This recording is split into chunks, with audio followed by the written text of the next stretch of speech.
cuento. ¿Es puro cuento? ¿Es puro cuento? Conociendo lo extraordinario de la ciencia. Bienvenidos y bienvenidas a Es Puro Cuento, donde aquí desmenuzamos todos los mitos y las creencias y dichos populares que forman parte de nuestra vida cotidiana. Acompáñanos a descubrir qué es puro cuento y qué sí es verdad. Desde las EMS de la Universidad de Guanajuato.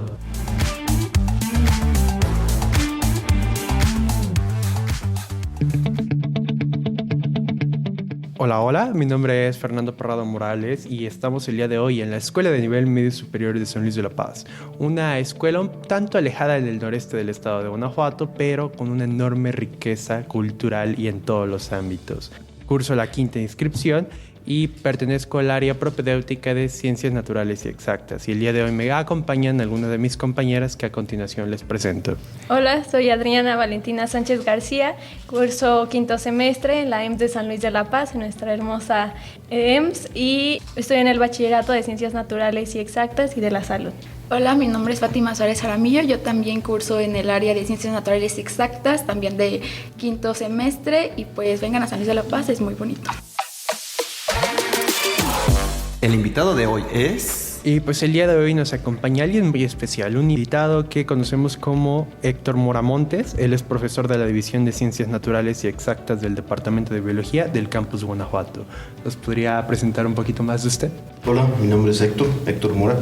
Yo soy doctor en Ciencias, en Biología, y maestro en Ciencias en Genética y Biología Molecular. Como lo comentaron, estoy en la División de Ciencias Naturales y Exactas en Norialta, en la ciudad de Guanajuato, capital, y estoy adscrito al Departamento de Biología. Parto las clases de Genética, Ingeniería Genética, Virología Médica y Biología Molecular en el posgrado en Ciencias. ¿Nos podría contar un poco acerca de su trayectoria, de cómo es su trabajo? Bueno, yo soy químico clínico de formación por parte de la Universidad Veracruzana. Después estudié los estudios de posgrado en el CINVESTAB y en la Universidad de Guanajuato. Lo que hacemos en mi laboratorio es estudiar hongos de importancia médica.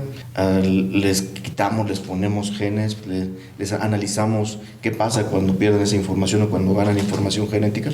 Y la idea es ver cómo esas modificaciones afectan a los patógenos que para el ser humano, con la idea de encontrar puntos clave para poder contraatacar y generar nuevas estrategias tanto de diagnóstico como de tratamiento. No sé si lo sepan, pero actualmente no tenemos ninguna vacuna para hongos. La intención es tratar de hacer una vacuna por primera vez. Oh, wow.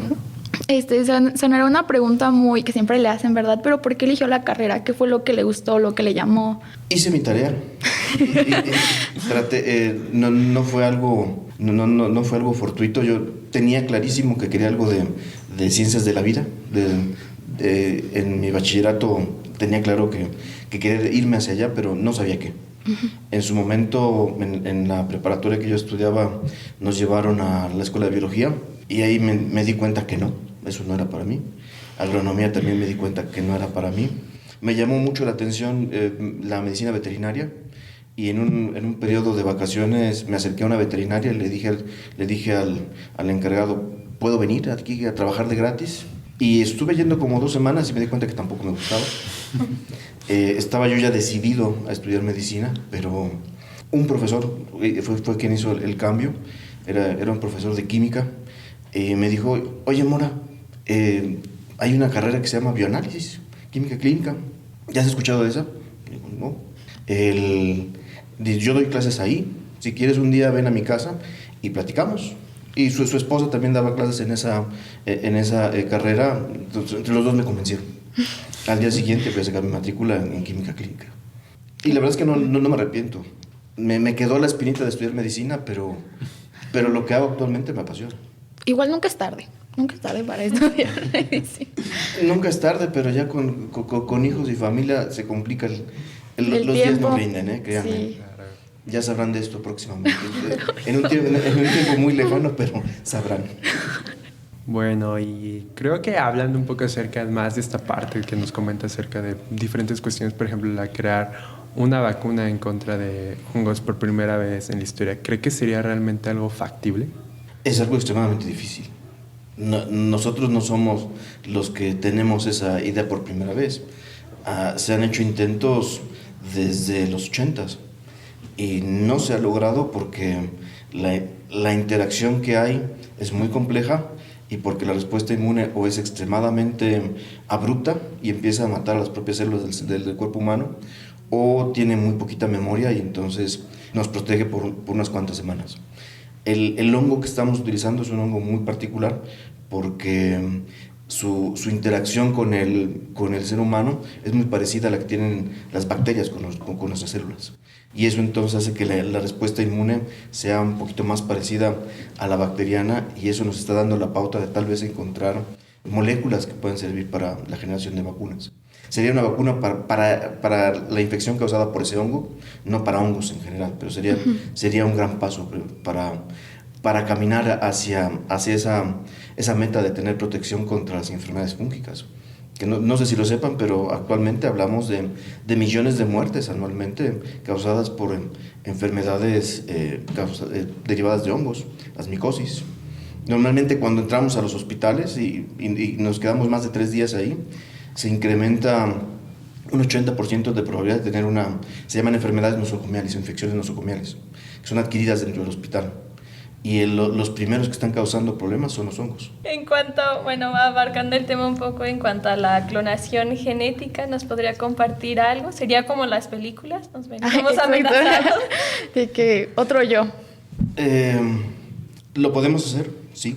Se ha hecho con algunas especies de animales, sí. Sin embargo, tan pronto se generó, sí conocen a Dolly, ¿no? ¿Sí han escuchado? ¿La oveja? Sí. La oveja. Tan pronto se generó Dolly y hubo también unas hermanas que nacieron posteriormente, nos empezamos a dar cuenta de que hay un envejecimiento acelerado y se adquieren enfermedades crónico-degenerativas con mayor rapidez. Es decir, Dolly, a pesar de que era genéticamente idéntica a su mamá, envejeció más rápido y tuvo más problemas de salud que su madre. Por eso es de que nos estamos yendo con mucha cautela. Solamente se han clonado 5 especies, en primates no se han clonado todavía.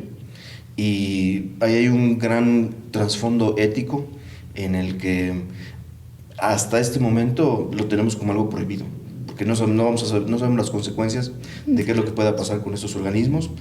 Con lo que sabemos de Dolly, anticipamos que puede haber sufrimiento para los individuos, entonces ya éticamente eso enciende una alarma que deberíamos decir no.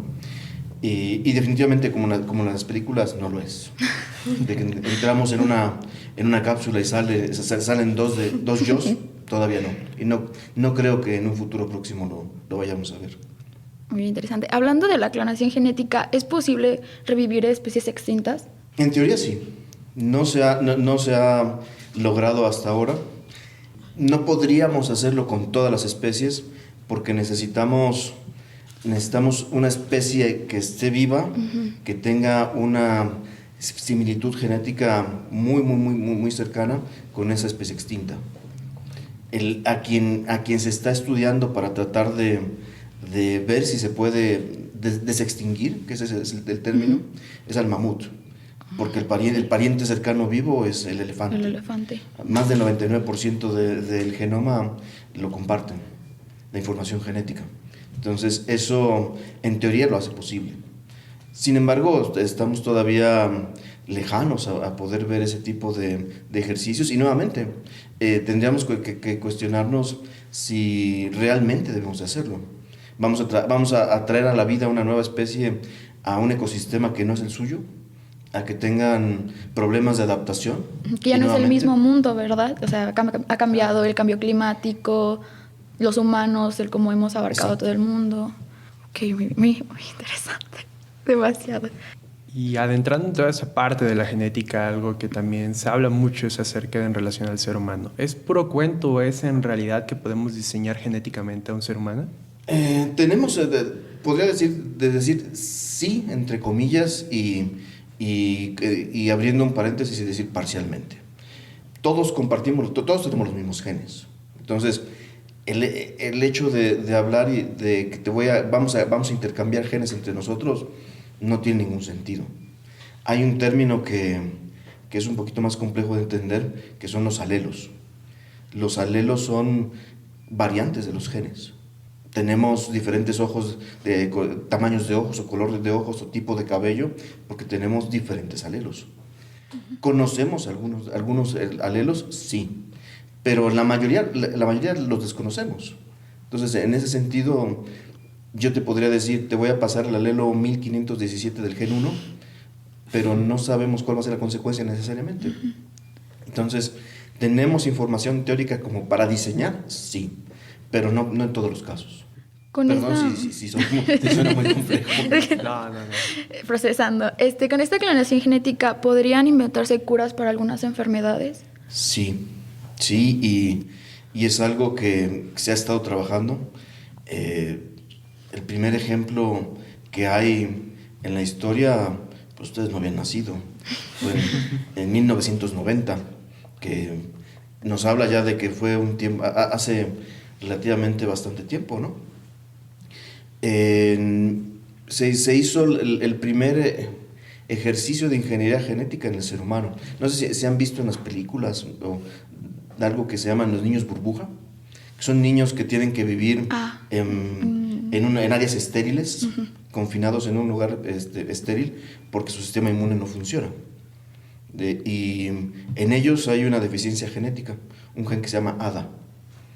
Y en 1990 lo que se hizo fue tomar un virus parecido al virus del VIH, se insertó el gen humano ADA y se utilizó el virus para infectar las células de la niña, era una niña de 4 años, y recuperó la información genética, recuperó la función de sus células inmunes y pudo salir de la burbuja. El gran problema que tenemos es de que no en todos los casos son terapias específicas. Cuando decimos nos falta un gen, ¿le falta un gen a todas nuestras células? Sí, pero no todas nuestras células utilizan esa información genética. A lo mejor es una información genética que solamente utiliza el cerebro, por ejemplo. Entonces, ¿cómo hago yo para que ese gen llegue única y exclusivamente al cerebro y no se vaya a los riñones, a la piel, al estómago, al hígado, y empiece a haber información de más en esas células que puede, en muchos casos se ha visto, pueden tender hacia la inmortalidad, generar cáncer? Entonces, el gran problema que tenemos es cómo hacerlo específico. Ya tiene mucho tiempo la terapia génica, la terapia con virus sobre todo, pero lo que nos ha detenido es la falta de especificidad. Muy bien. En este caso que nos habla un poco de estos padecimientos o incluso para curar enfermedades, ¿es puro cuento o si se clona a una persona estaría determinado pues algunos padecimientos o a comportamientos? Si la clonamos, ¿podríamos evitar algunas enfermedades? Sí, o estaría ya como predispuesta a esa parte. Sí, bueno, ¿podríamos nosotros hacer una intervención de ingeniería genética para eliminar la predisposición a ciertas enfermedades? Sí. Pero también como lo comentábamos, lo que hemos aprendido de la clonación en otras especies hace el proceso per se, hace el individuo que envejezca de manera acelerada y que tenga la acumulación de problemas crónico-degenerativos. No lo hemos hecho con un humano. ¿Quién levanta la mano para decir lo vamos a clonar para que sufra de forma injustificada, ¿no? Sí. Entonces, sí podríamos diseñar para tener la ausencia de enfermedades, pero también tenemos el gran riesgo de que el proceso mismo causa este tipo de complicaciones secundarias, el envejecimiento prematuro. Y hablando desde su visión un poco más personal, ¿qué cree que le depare a la medicina y todo en relación a la genética en los próximos 10 años?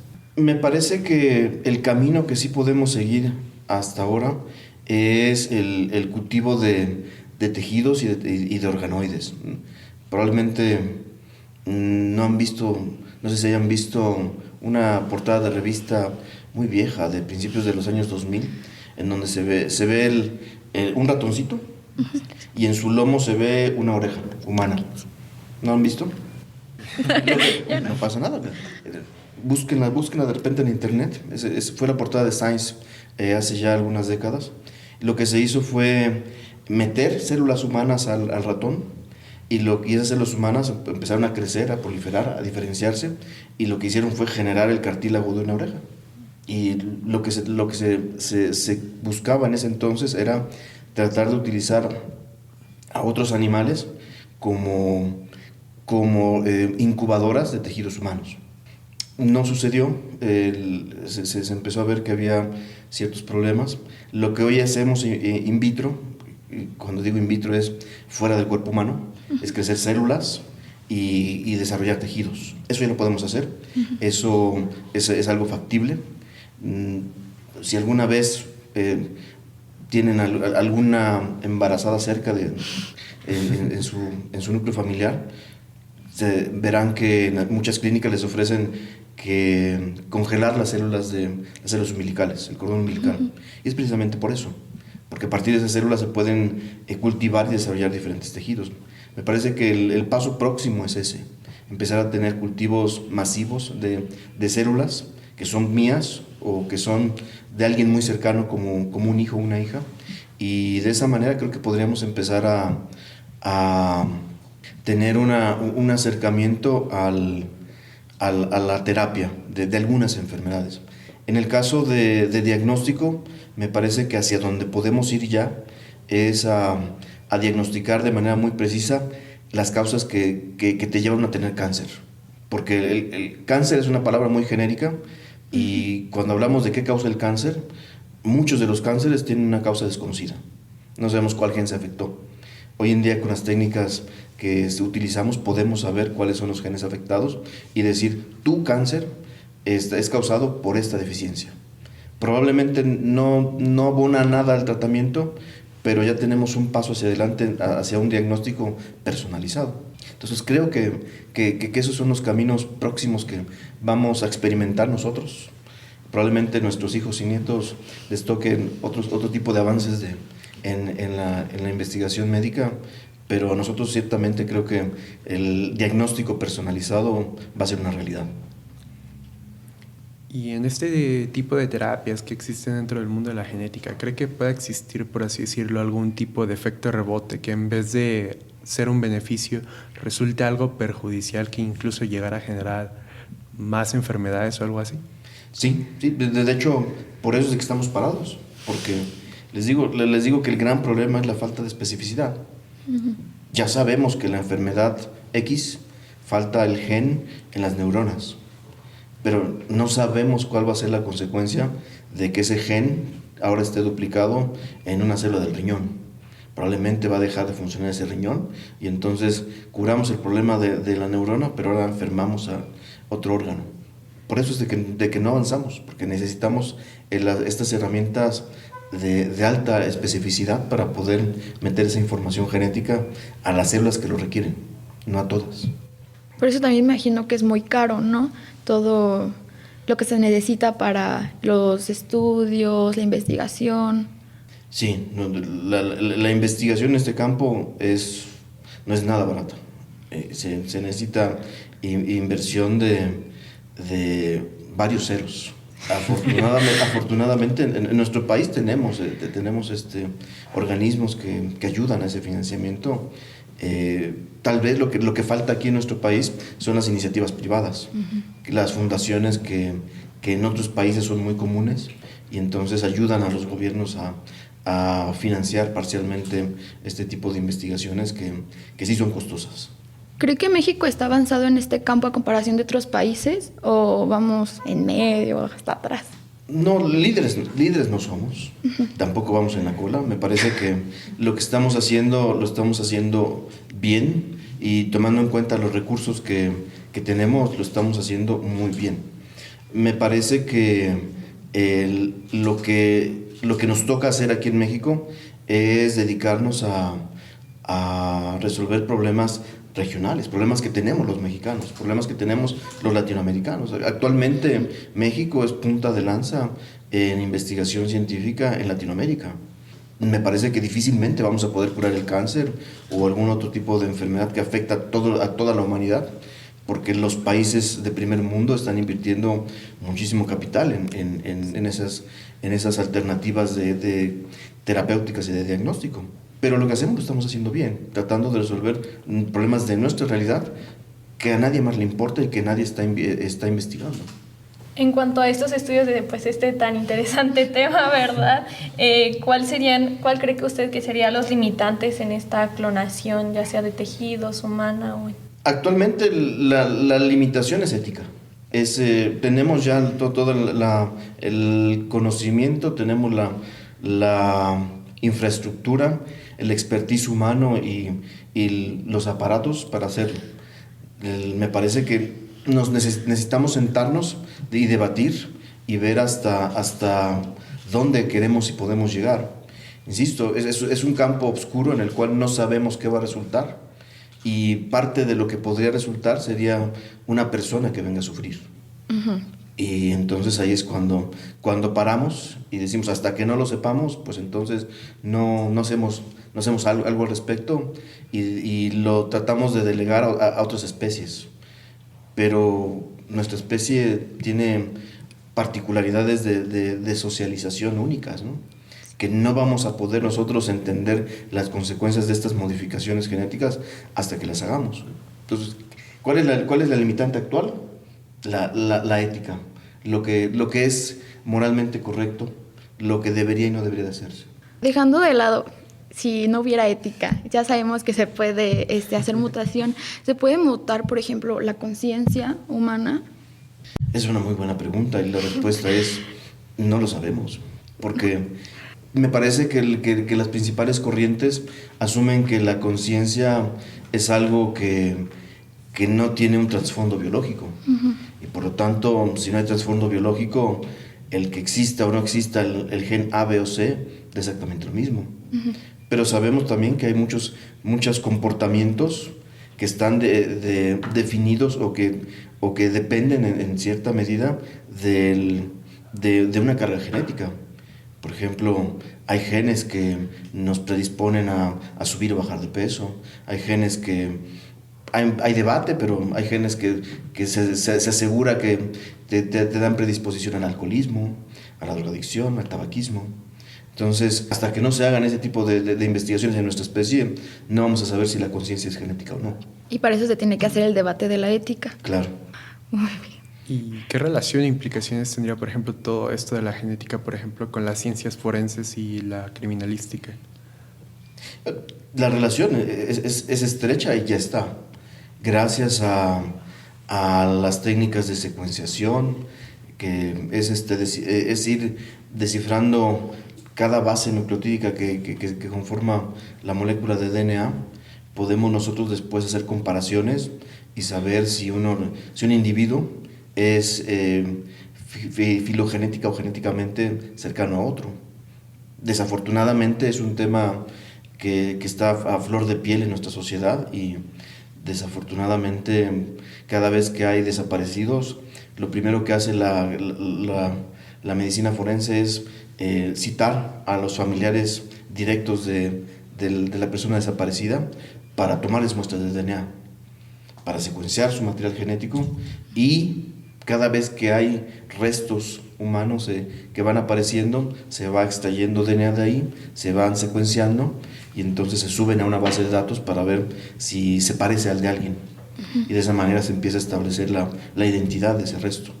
Entonces la relación es muy estrecha y está en el día a día de la medicina forense. ¿Y cree que haya alguna persona que tenga o algún individuo que al nacer tenga cierta predisposición genética al crimen y se podría evitar?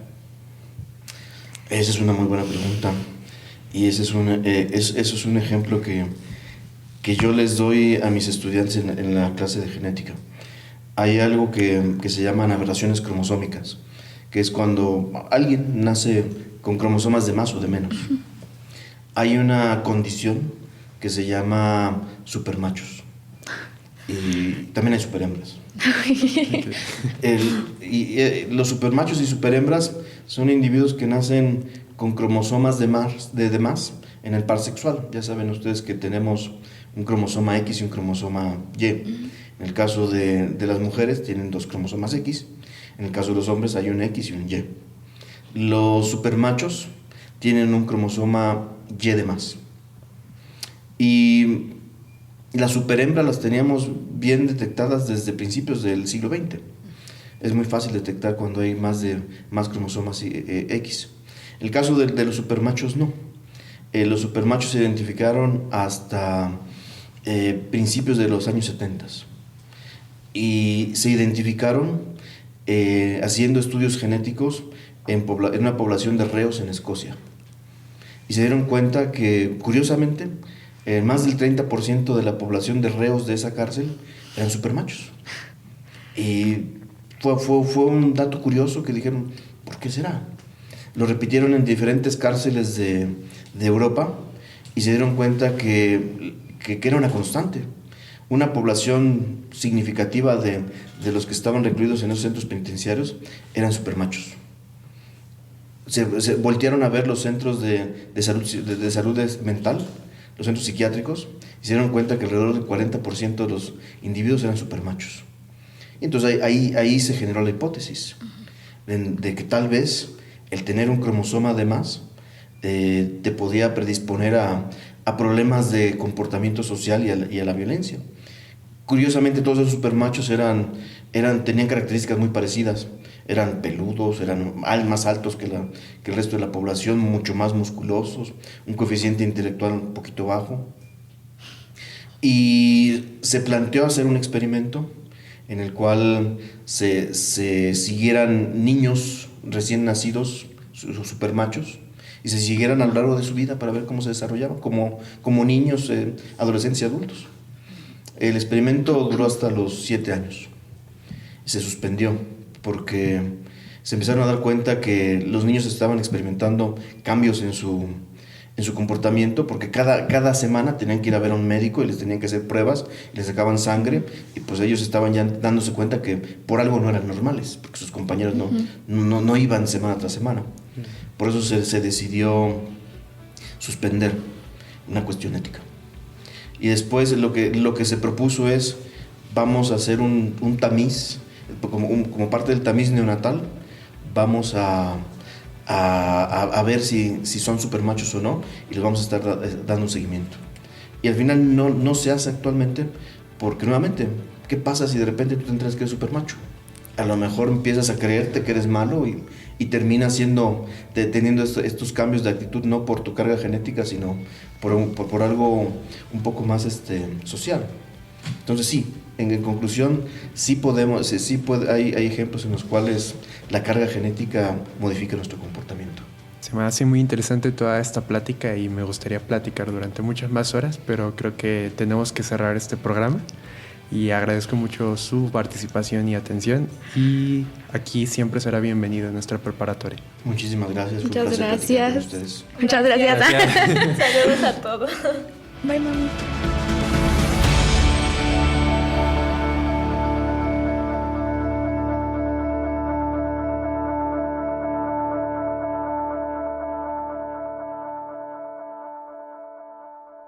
Recuerda,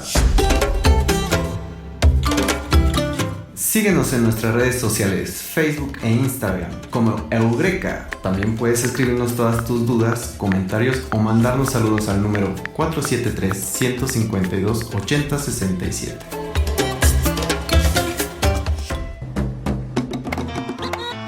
¿Es puro cuento? ¿Es puro cuento? ¿Es puro cuento? ¿Es puro cuento? ¿Es puro cuento?